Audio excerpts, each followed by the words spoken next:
নমস্কার বন্ধুরা, এটা আমার সেকেন্ড ব্লগ। তোমরা দেখতে পাচ্ছ ভাই তো আগে অন্য হসপিটালে ছিল, সেখান থেকে আমরা ওকে ট্রান্সফার করে নিয়ে চলে এসেছি। কারণ ওর ওখানে 85% ব্লাস্ট থেকে 97% ব্লাস্টিং হয়ে গেছে। রাতের পর রাত কোনো ঘুম নেই, খাওয়া নেই, পেটের যন্ত্রণা, মাথার যন্ত্রণা, ইন্টারনাল ব্লিডিং থেকে শুরু করে সমস্ত কিছু। নতুন হসপিটালে নিয়ে আসার পর ওকে 7 দিন ভেন্টিলেশন রাখা হয়, তারপর এই যে ওয়ার্ডে শিফট করেছে।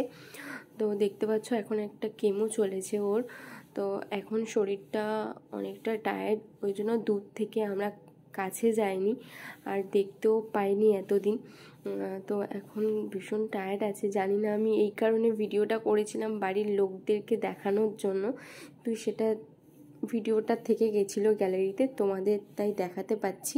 ভাইয়ের কাছ থেকে বেরিয়ে আসলাম, এবার বাড়ির দিকে যাচ্ছি।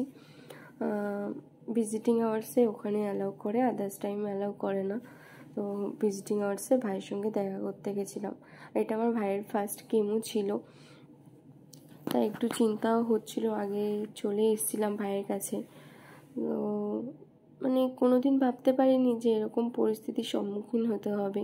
নতুন চ্যানেল তোমরা সবাই দেখতে পাচ্ছ, তো এটা ব্লগ 2। আমি জানি না কতটা কি পৌঁছাতে পারবো বা তোমাদের কাছে শেয়ার করতে পারবো। তোমরা যদি একটু সাপোর্ট করো আমাকে, তাহলে আমি এগিয়ে যেতে পারবো। তোমরা যদি আমার ভাই কেমন আছে জানতে চাও, কমেন্টস করে জানিও। নতুন নতুন ব্লগ তোমাদের সাথে শেয়ার করব বন্ধুরা। দেখা হচ্ছে নতুন কোনো ব্লগ নিয়ে।